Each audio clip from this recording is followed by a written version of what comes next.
কাচের মতো ভাঙলি রে তুই আমার সরল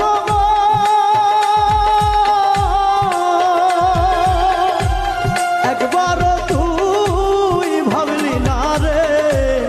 আমি তোর আপন বন্ধু আমি তোর আপন কাচের মতো ভাঙলি রে তুই আমার সর